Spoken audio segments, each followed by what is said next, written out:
Alors, faut le dire, le hasard ça fait quand même bien les choses. Le seul moment de l'année où je me dis qu'il faut faire une vidéo sur Funny Valentine, aka le président des États-Unis, c'est pile le moment où il se passe un drame avec un ex-président des États-Unis. Et oui, ok, les drames ça arrive tous les jours malheureusement, mais le fait que tout s'est passé de la même manière qu'avec D4 Love Train, non, là vraiment c'est trop grave. En plus, la communauté JoJo étant celle qu'elle est, il y a eu plein de mèmes là-dessus, qui en plus étaient vraiment très drôles. Donc merci pour ça. Mais c'est quand même dommage qu'on vit dans un monde où ce genre de tragédie arrive tous les jours. Sinon, bien sûr, si je vous parle de tout ça, c'est pour certes faire une intro pas trop longue, mais surtout pour pouvoir mettre le tag Donald Trump dans la description. Donc, si vous êtes tombé sur la vidéo après avoir tapé quelque chose en rapport avec Trump, eh bien, ne soyez pas choqués. Avant de commencer, bien sûr, on garde les bonnes habitudes. Merci aussi de Saroet VF pour les scans JoJo en français et en coloré. C'est un travail de fou qu'ils font, donc n'hésitez pas à faire un tour sur leur site, même si bien sûr je vous rappelle que c'est important d'acheter le manga pour soutenir notre GOAT, notre très cher Araki. Merci encore une fois à Berg pour la miniature de fou qu'il a fait, vraiment un travail de fou, donc merci encore pour ça. Et sinon, si vous voulez parler de JoJo avec d'autres personnes, n'hésitez pas à rejoindre les Discord en description. Maintenant que ça c'est dit, intro.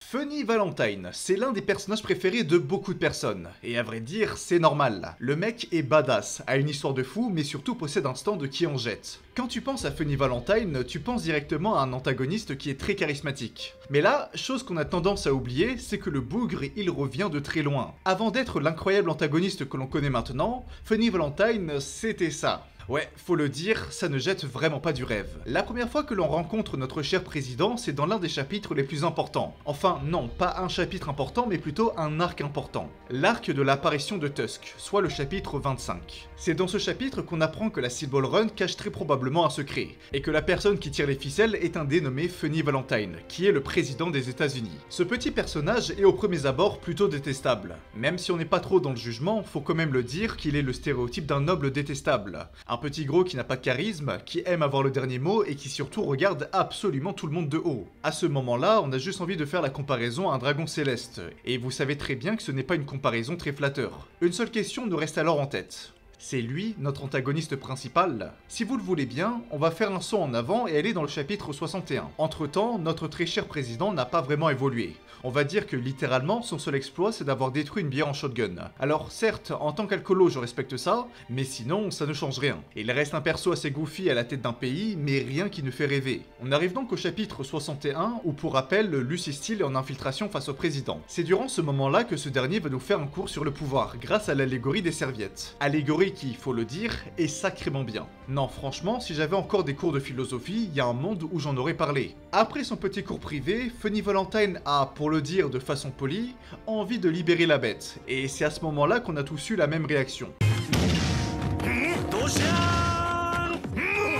Ouais, pour un glow-up, c'est un sacré glow-up. Le bougre, il revient de vraiment très loin. Ce chapitre permet d'introduire non pas Funny Valentine en tant que président des États-Unis, car après tout, c'est déjà le cas depuis le début, mais Funny Valentine en tant que manieur de stand. C'est à ce moment-là que son personnage s'active, et qu'il va avoir un rôle majeur, et non pas être la tête pensante d'une organisation qui balance ses sbires faire le sale boulot. Ce chapitre, c'est donc la résurrection du personnage de Funny Valentine. Et cette résurrection nous fait poser plein de questions, comme par exemple, comment il a fait. Des changements d'apparence dans JoJo, ce n'est pas la première fois que ça arrive. L'un des plus grands exemples, c'est le personnage de Iggy. Au début, Iggy c'était vraiment un petit chien, et au fil de l'aventure, il a commencé à avoir une tête de plus en plus humaine. Pourquoi? Eh bien parce que tout comme Funny Valentine, on était arrivé au stade où c'était à lui de briller. Mais ce qui est cool avec Funny Valentine, c'est que comparé à Iggy, où concrètement il n'y a pas de réelle explication à son changement morphologique, pour Funny Valentine, la réponse est tout trouvée.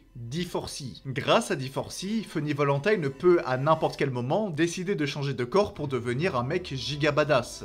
Après, cette explication a tout de même des petites failles. Ce que je veux dire par là, c'est que même s'il y a une infinité d'univers, remarquez tout de même que dans le combat face à D4C, on a à chaque fois des Funny Valentine avec la même morphologie, et plus des Funny Valentine avec une corpulence qui ressemble au début de la partie. Bon, certes je dis que c'est des failles, mais c'est vraiment entre guillemets. La force de D4C, c'est d'embrouiller son adversaire en mettant plusieurs Funny Valentine, comme ça on ne sait pas qui est le manieur. C'est sûr que s'il y a un gros Funny Valentine, un Funny Valentine vieux et un Funny Valentine giga musclé, bon, on peut se douter qui est le manieur. Après, dit comme ça, on peut justement faire de la psychologie inversée. Si justement le vrai manieur de stand c'est le Funny Valentine vieux qui a l'air d'être le plus faible, ça peut surprendre l'adversaire. Et vous voyez, c'est pour ça que D4C c'est trop bien comme stand. Il y a tellement de possibilités différentes, c'est un truc de fou. Bon, je vais revenir sur le sujet de base de la vidéo, mais du coup, oui, je pense qu'une fois que Funny Valentine a décidé d'adopter la mode du six-pack, il a décidé de le garder jusqu'à la fin de la partie. Mais alors, dans tout ça, il nous reste encore un élément auquel on n'a pas répondu.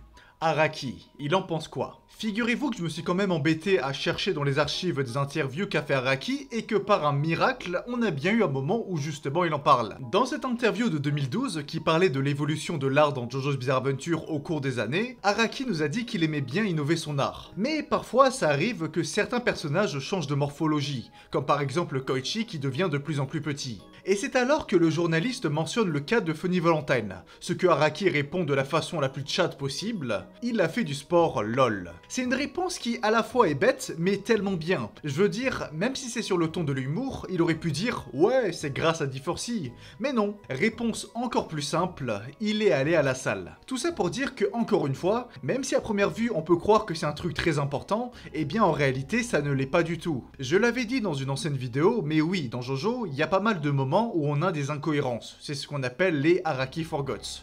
Et vous savez quoi? Bah, on s'en fiche. Araki, il manipule son œuvre comme il le veut, et quand on a des détails qui changent comme ça, ce n'est pas si grave, vu qu'au fond, ça nous fait vibrer. Bien sûr, si c'était des énormes trous scénaristiques, là ouais, je n'aurais pas eu ce même discours. Genre comme Josué qui soigne la main de Kira et qui la fait voler vers lui, au lieu de tout simplement faire venir Kira à lui, et littéralement terminer la partie 4. Ça, c'est le genre de moment dans le manga où on peut se dire c'est bizarre quand même. Au final, heureusement que Josuke ne l'a pas fait, car sinon, on n'aurait pas eu l'incroyable arc de Bite the Dust. Mais même si je dérive un petit peu du propos, tout ça c'est pour dire que ce n'est pas grave. Au début, Funny Valentine c'était juste un perso qui était là pour annoncer la couleur de la partie. Je veux dire, JoJo c'est le seul manga où on a le président des États-Unis d'Amérique qui crée une course de cheval pour ramasser le corps de Jésus. Et à vrai dire, au moment de l'introduction de ce personnage, je pense qu'on avait tous les yeux rivés sur Dio Brando. Ok, on a eu un nouvel univers, mais au vu des parties précédentes, on peut s'attendre à ce qu'il soit le méchant principal, et pas le président. Sauf qu'au final, quand Araki a décidé d'avoir à la place de Diego un autre véritable antagoniste de partie, c'est là qu'il a pu sortir sa carte secrète.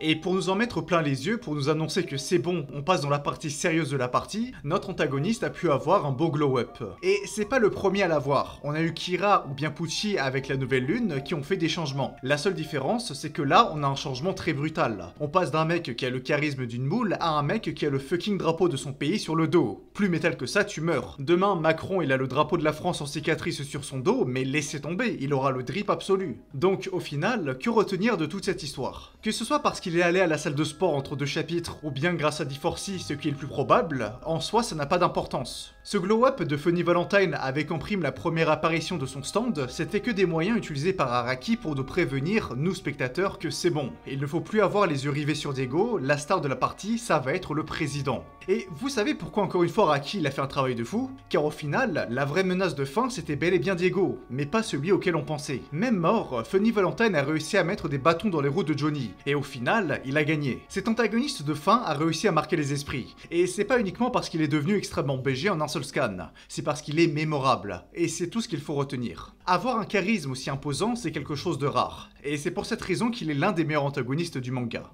Je pense qu'on est tous d'accord, hâte de voir comment cette partie 7 va rendre une fois en animé. La vidéo est terminée, merci de l'avoir regardée. Je pense que ça s'est entendu, mais j'ai essayé un peu de changer le ton de la vidéo, donc j'attends avec impatience votre retour. N'oubliez pas de dire votre avis en commentaire et à regarder d'autres vidéos sur la chaîne, parce que j'avoue ça aide énormément. Notamment j'ai commencé à faire des what if, donc si l'idée vous intéresse, allez-y, cliquez, c'est gratuit. On se retrouve je pense dans 2-3 semaines car je vais partir en vacances et je n'aurai très probablement pas de connexion. Donc dans tous les cas, mettez la cloche car j'envoie plein de messages sur l'onglet communauté. Restez fiers de ce qu'on fait dans la vie, et comme on le dit en Italie, arrivederci.